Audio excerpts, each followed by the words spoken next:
అధ్యక్ష పదవిని కోరుకున్నారు. భారతీయ జనతా పార్టీ రాష్ట్ర అధ్యక్షుడిగా ఆయనకి పదవి ఇవ్వాలంటూ కొంతమందితో రికమెండ్ కూడా చేయించారు. కానీ ఈటెల రాజేందర్కి, రాజగోపాల్ రెడ్డికి భారతీయ జనతా పార్టీ అధిష్టానం షాక్ ఇచ్చిందని చెప్పాలి. ఈటెల రాజేందర్కి ప్రస్తుతం ఎలక్షన్ మేనేజ్మెంట్ కమిటీ చైర్మన్ పదవిని కేంద్ర భారతీయ జనతా పార్టీకి సంబంధించిన నాయకులు ప్రకటించారు. నిజానికి ఈ పదవి దాదాపు 15 రోజుల క్రితమే ఆయనకి వస్తుందని ప్రకటన ఆల్మోస్ట్ సాయంత్రమో పొద్దున వస్తుంది అని వార్తలు వచ్చాయి. కానీ ఆ పదవి అప్పుడు రాకుండా పార్టీకి సంబంధించిన కొంతమంది నాయకులు అడ్డుకునే ప్రయత్నం చేశారు. కొంతమంది నాయకులు ఆ పదవి ప్రకటన రాకుండా ఆపారు అంటూ ఈటెల వర్గం అసంతృప్తిగా వచ్చింది. ఆయన కాంగ్రెస్ పార్టీలోకి వెళ్తారు లాంటి వార్తలు కూడా వచ్చాయి. రాజగోపాల్ రెడ్డితో కాంగ్రెస్ పార్టీకి సంబంధించిన నాయకులు చర్చలు జరిపారు లాంటి వార్తలు కూడా వచ్చాయి. సో పార్టీ అధ్యక్ష పదవి నుంచి బండి సంజయ్ని తొలగించాల్సిందేనంటూ ఒక డిమాండ్ బయట నుంచి వచ్చిన పార్టీకి సంబంధించిన నాయకులు, ఇతర పార్టీల నుంచి భారతీయ జనతా పార్టీలో చేరిన నాయకులు చాలామంది డిమాండ్ చేస్తూ వచ్చారు. ఆ డిమాండ్కి కేంద్ర పెద్దలు తల ఉగ్గినట్లుగానే అర్థం చేసుకోవాలి. దీన్ని బండి సంజయ్ పదవి మార్పు ఉండదు, ఖచ్చితంగా ఆయన నాయకత్వంలోనే ఎన్నికలకు వెళ్తా ఉంటూ పార్టీ రాష్ట్ర వ్యవహారాల ఇన్ఛార్జ్ తరుణ్ చుగ్ అనేక సందర్భాల్లో చెప్పారు. ఆ మాటకు వస్తే వారం రోజుల క్రితం కూడా ఆయన చేసిన ప్రకటన బండి సంజయ్ నేతృత్వంలోనే మేము ఎన్నికలకు వెళ్తాము అని. కానీ అనూహ్యంగా అధ్యక్ష పదవి మార్పు అంటే ఒత్తిడి పనిచేసింది అని భావించాల్సి ఉంటుంది ఖచ్చితంగా ఇక్కడ. దాంతోపాటు భారతీయ జనతా పార్టీ మిగతా రాష్ట్రాలకు సంబంధించిన అధ్యక్షులను కూడా ఇప్పుడు మార్చింది చూస్తే మనం రాజస్థాన్కి కొత్త అధ్యక్షుని ఇచ్చారు, ఒరిస్సాకి కొత్త అధ్యక్షుని ఇచ్చారు, పంజాబ్కి కొత్త అధ్యక్షుని ఇచ్చారు.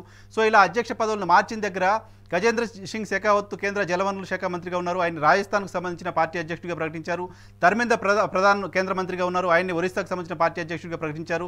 కిషన్ రెడ్డి కేంద్ర కేబినెట్ మంత్రిగా ఉన్నారు, ఆయన తెలంగాణకు సంబంధించిన అధ్యక్షుడిగా ప్రకటించారు. సో దీన్ని బట్టి చూస్తే కేంద్ర మంత్రి బాధ్యతల్లో ఉన్న వాళ్ళను రాష్ట్రాల్లో పార్టీని గెలిపించే బాధ్యత వాళ్ళకి ఇవ్వాలని భారతీయ జనతా పార్టీ భావించినట్లుగా అర్థం చేసుకోవాల్సి ఉంటుంది. దానిలో భాగంగానే వీళ్ళకి పదవులు పంపిణీ జరిగినట్టుగా కూడా భావించాల్సి ఉంటుంది. సో తెలంగాణ రాష్ట్రానికి సంబంధించి చూస్తే కిషన్ రెడ్డికి పదవి ఇవ్వడం అంటే అసంతృప్తులను పూర్తిగా పక్కన పెట్టే ప్రయత్నం చేయడం, అసంతృప్తులకు ఒక వార్నింగ్ ఇచ్చే ప్రయత్నం చేయడం.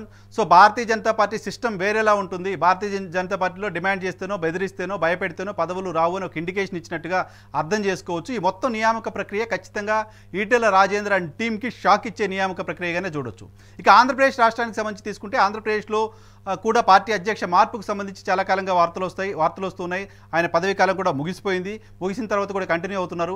ఎన్నికలకు ఇంకా ఏడాది సమయం ఉంది కాబట్టి ఏపీలో మార్చొచ్చేమో కొంత సమయం ఉంది కదా అని భావించారు. కానీ ఏపీ కూడా అధ్యక్ష పదవిని కూడా మార్చేశారు. మనం మొన్న మాట్లాడుకున్నట్లుగా ఏపీ భారతీయ జనతా పార్టీ అధ్యక్ష పదవిని చంద్రబాబు నాయుడు గారి సామాజిక వర్గమైన కమ్మ సామాజిక వర్గానికి సంబంధించిన వాళ్ళకి ఇవ్వచ్చు లాంటి వార్తలు నిన్న నుంచి హల్చల్ చేస్తున్నాయి. దానిలో భాగంగా సుజనా చౌదరి లేదా పురంధేశ్వరిలో ఒకరిని భారతీయ జనతా పార్టీ అధిష్టానం ఎంచుకోవచ్చు లాంటి విశ్లేషణలు కూడా మనం నిన్న చూసాం. ఈ నేపథ్యంలోనే పురంధేశ్వరి మాజీ కేంద్ర మంత్రి, భారతీయ జనతా పార్టీలో చాలా యాక్టివ్గా పనిచేస్తూ వస్తున్నారు. భారతీయ జనతా పార్టీ కేంద్ర ఆఫీస్ బేరర్గా ఉన్నారు ప్రస్తుతం. సో ఆమెను అక్కడ భారతీయ జనతా పార్టీ రాష్ట్ర అధ్యక్షురాలుగా నియమించారు. సో అక్కడ భారతీయ జనతా పార్టీ రాష్ట్ర అధ్యక్షురాలుగా పురంధేశ్వరిని నియమించడం అంటే సో భారతీయ జనతా పార్టీ ఏపీలో సింగిల్గా ఎఫర్ట్ పెట్టబోతోంది. జనసేనతో కలిసి ఫైటింగ్లోకి వెళ్ళాలనే ఆలోచనలో భారతీయ జనతా పార్టీ ఉంది.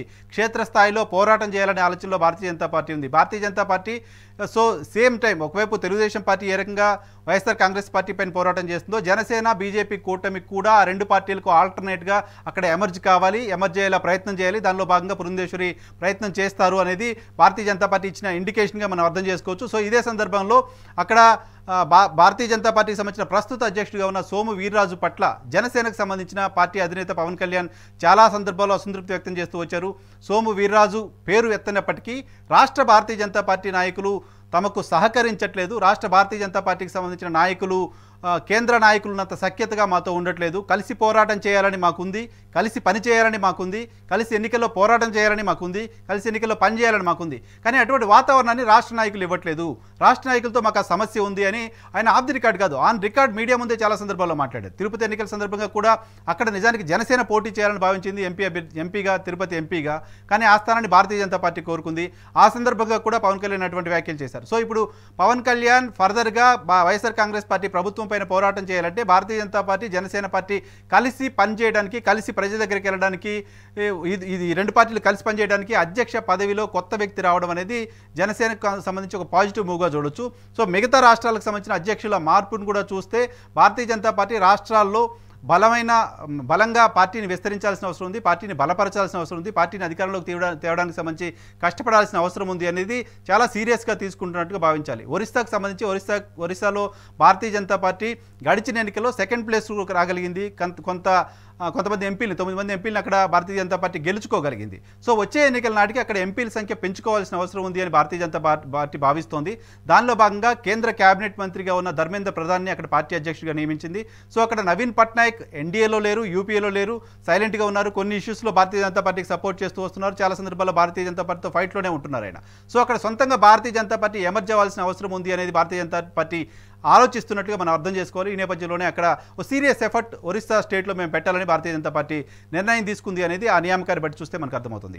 గజేంద్ర షెకావత్ భారతీయ జనతా పార్టీకి సంబంధించిన కేంద్ర ప్రభుత్వంలో అత్యంత కీలకమైన వ్యక్తి, అత్యంత కీలకమైన మంత్రి, చాలా కీలకమైన పోర్ట్ఫోలియో నిర్వహిస్తున్నారు. పార్టీకి సంబంధించిన వ్యూహ కమిటీలో కూడా ఆయన భాగంగా ఉంటారు. సో ఆయన్ని రాజస్థాన్కి సంబంధించిన పార్టీ అధ్యక్షుడిగా నియమించారు. రాజస్థాన్లో ప్రస్తుతం కాంగ్రెస్ పార్టీ గవర్నమెంట్ ఉంది. కాంగ్రెస్ పార్టీలో అక్కడ వర్గపోరు, విభేదాలు, గొడవలు ఇవన్నీ కూడా ఉన్నాయి.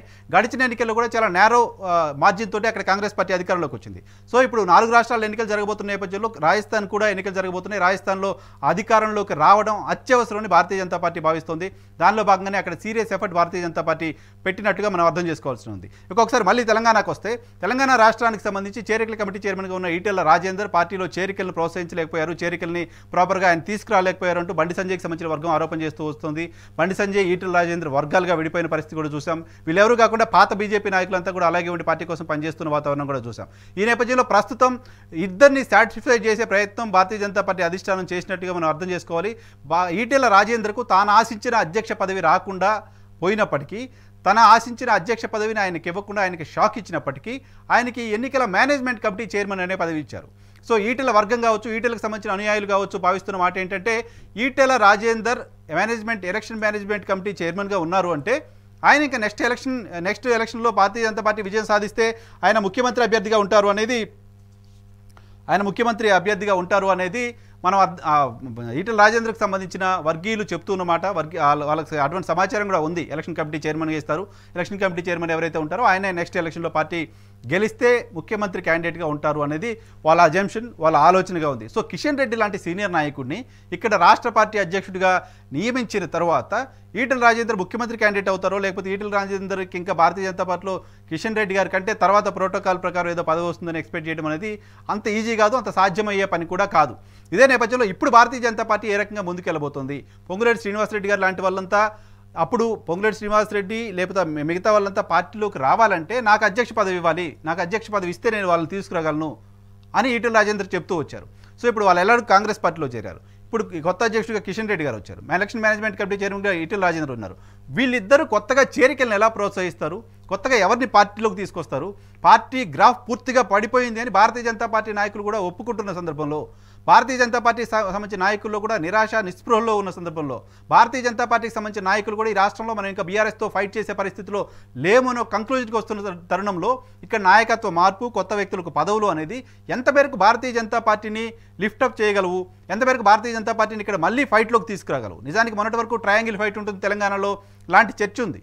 ఈ మధ్య కాలంలో వారం 10 రోజుల నుంచి జరుగుతున్న చర్చ కర్ణాటక ఎన్నికల తర్వాత, మరీ ముఖ్యంగా కర్ణాటక ఎన్నికల తర్వాత జరుగుతున్న చర్చ ఏంటంటే ఇక్కడ డైరెక్ట్ ఫైట్ ఉండబోతుంది, కాంగ్రెస్ వర్సెస్ బీఆర్ఎస్గా ఉండబోతుంది, లాంటి చర్చ ఉంది.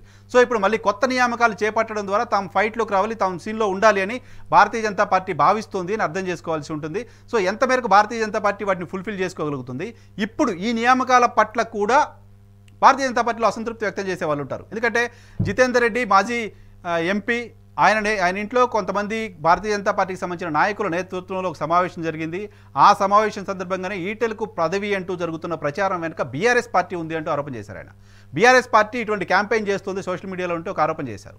సో ఈ నేపథ్యంలో ప్రస్తుతం జితేందర్ రెడ్డి మిగతా టీము అంతా ఈ పదవుల పంపిణీ పట్ల సంతృప్తిగా ఉంటారా లేదా అనేది చూడాల్సి ఉంది. ఎందుకంటే వాళ్ళంతా చాలా స్ట్రాంగ్గా బండి సంజయ్ని సపోర్ట్ చేస్తూ వచ్చారు.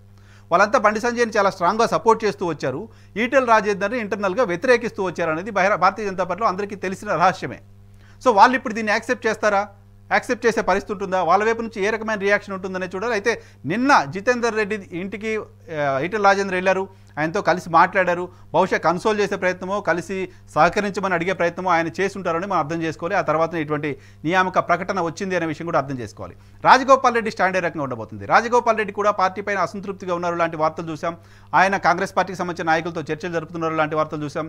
ఆయన సోదరుడు కాంగ్రెస్ పార్టీకి సంబంధించిన ఎంపీ కోమటిరెడ్డి వెంకటరెడ్డి నా తమ్ముడు కాంగ్రెస్ పార్టీలోకి వస్తే తప్పేంటి, కాంగ్రెస్ పార్టీలోకి రాకుండా ఎక్కడికి పోతాడో లాంటి మాటలు కూడా ఓపెన్గానే మాట్లాడారు. సో ఇప్పుడు ఈ రాజగోపాల్ రెడ్డికి ఎలాంటి పదవి ఇవ్వని నేపథ్యంలో రాజగోపాల్ రెడ్డికి ఏమైనా పదవి ఇస్తారా, ఆయన సాటిస్ఫై చేస్తారా, లేకపోతే ఆయన కాంగ్రెస్ పార్టీ వైపు వెళ్తారా? కాంగ్రెస్ పార్టీ వైపు వెళ్ళే ఆలోచన ఆయన చేస్తే వెళ్లకుండా భారతీయ జనతా పార్టీ ఏ రకమైన స్ట్రాటజీని అప్లై చేయబోతుంది అనేది కూడా చూడాల్సిన అవసరం ఉంది.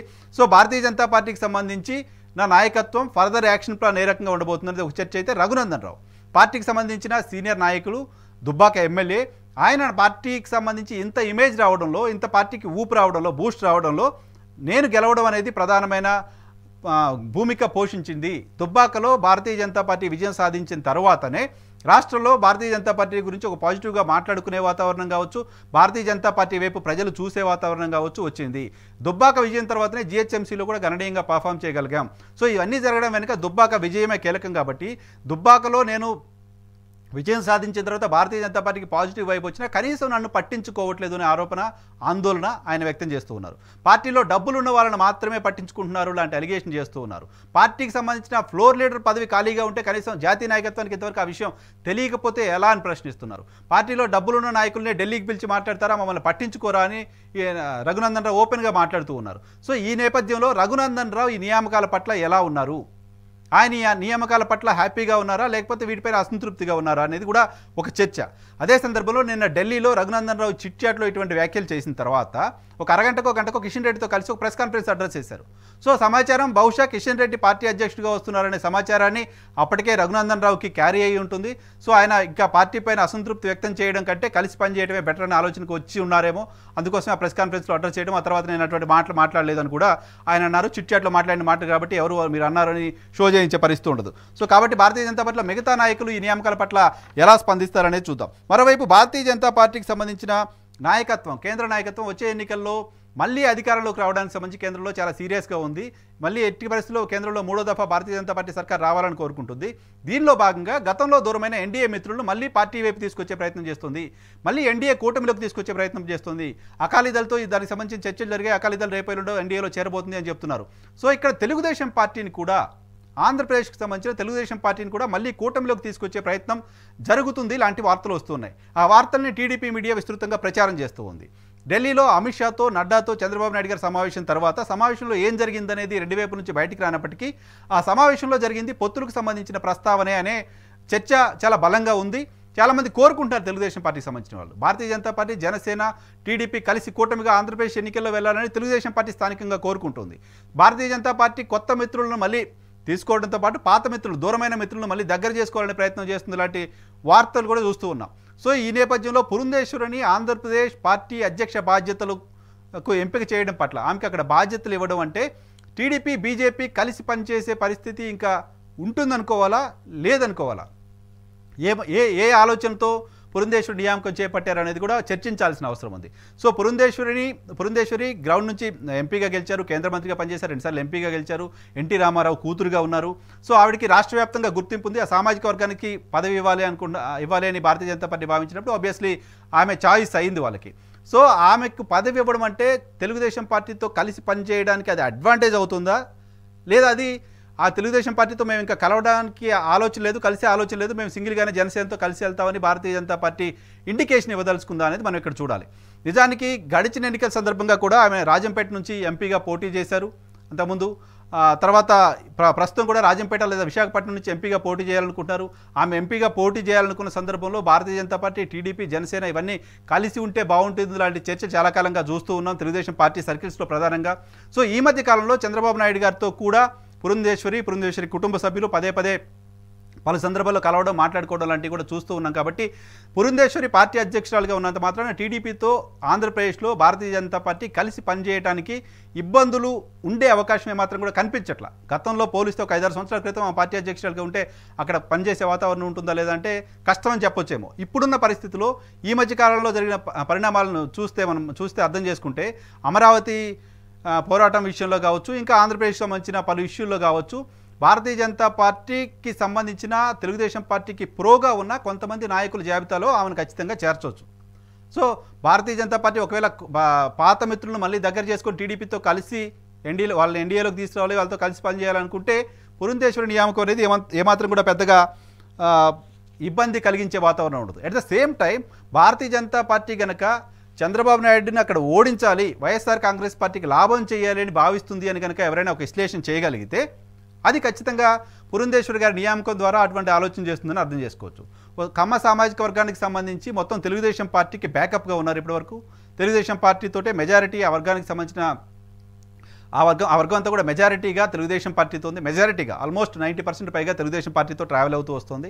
సో ఆ వర్గంతో ఆ పార్టీతో ట్రావెల్ అవుతున్న ఆ వర్గానికి సంబంధించిన ఓటర్లను, ఆ వర్గానికి సంబంధించిన నాయకులను తెలుగుదేశం పార్టీకి దూరం చేసి భారతీయ జనతా పార్టీ వైపు తీసుకురావడం ద్వారా జగన్మోహన్ రెడ్డి గారికి లబ్ధి చేకూర్చే ప్రయత్నం ఏమన్నా భారతీయ జనతా పార్టీ చేస్తుందా? ఎందుకంటే అటువంటి డౌట్స్ కూడా ఉన్నాయి. ఈమె కనుక జనసేన బీజేపీ కలిసి ఎన్నికలకు వెళ్ళాలనుకుంటే పురంధేశ్వరి గారిని అక్కడ విస్తృతంగా పర్యటన చేయించడం ద్వారా, పురంధేశ్వరి గారికి నాయకత్వ బాధ్యతలు ఇవ్వడం ద్వారా ఖచ్చితంగా తెలుగుదేశం పార్టీకి నష్టం జరిగే అవకాశం ఉంటుంది. అది వైఎస్ఆర్ కాంగ్రెస్ పార్టీకి అల్టిమేట్గా లాభం చేకూరుస్తుంది. వైఎస్ఆర్ కాంగ్రెస్ పార్టీ ఆ సామాజిక వర్గం టార్గెట్గా పనిచేస్తుంది అంటూ విమర్శలు చేస్తూ వస్తున్నారు టీడీపీ నాయకులు. సో ఆ సామాజిక వర్గం అంతా కూడా కన్సాలిడేట్ అయ్యేలాగా వైఎస్ఆర్ కాంగ్రెస్ పార్టీ యాక్షన్ ఉంది అనే ఇంప్రెషన్ ఆంధ్రప్రదేశ్ రాష్ట్రంలో ఉంది. ఈ నేపథ్యంలో పురంధేశ్వరి భారతీయ జనతా పార్టీ నాయకురాలుగా ఆ సామాజిక వర్గానికి సంబంధించిన ఓట్లను స్ప్లిట్ చేయగలిగితే ఆబ్వియస్లీ వైసీపీకి అడ్వాంటేజ్ అవుతుంది, తెలుగుదేశం పార్టీకి డిసడ్వాంటేజ్ కూడా అవుతుంది. సో ఈ నేపథ్యంలో ఈ నియామకాన్ని ఏ రకంగా ఏం ఆలోచించి చేశారో అనేది ఫర్దర్గా భారతీయ జనతా పార్టీ కొత్త మిత్రులు ఆహ్వానించడమో లేదా సింగిల్గా పోటీ చేయడమో ఈ రెండిట్లో ఏ డెసిషన్ తీసుకుంటుంది అనే దాన్ని బేస్ చేసుకొని మనం విశ్లేషణ చేయాల్సిన అవసరం ఉంటుంది. మొత్తంగా చాలా కాలంగా వెయిట్ చేస్తూ, చాలా కాలంగా పత్రికలో పతాక శీర్షికగా ఉన్న తెలుగు రాష్ట్రాలకు సంబంధించిన అధ్యక్ష మార్పు ప్రక్రియ ఈ రోజుతో పూర్తయింది. ఈ మార్పు ప్రక్రియ ద్వారా తెలంగాణకు సంబంధించిన రెబల్ నాయకులకు అధిష్టానం ఒక వార్నింగో, షాకో ఇచ్చింది. సీనియర్ నాయకత్వం, పార్టీకి లాయల్గా ఉన్న నాయకత్వం, పార్టీలో ఎప్పటి నుంచో పనిచేస్తున్న నాయకత్వానికి గుర్తింపునిచ్చే ప్రయత్నం చేసింది. ఇక్కడ మేము కొత్తగా వచ్చిన నాయకుల్ని నిర్లక్ష్యం చేయబోము, అట్ ద సేమ్ టైం వాళ్ళు పార్టీ నియమాలకు లోబడి, పార్టీ ఐడియాలజీలకు లోబడి, పార్టీ డిసిప్లిన్కి లోబడి పని చేయాల్సిందేననే ఒక ఇండికేషన్ని భారతీయ జనతా పార్టీ కేంద్ర నాయకత్వం తెలంగాణ లీడర్షిప్కి ఇచ్చినట్లుగా మనం అర్థం చేసుకోవాల్సి ఉంటుంది.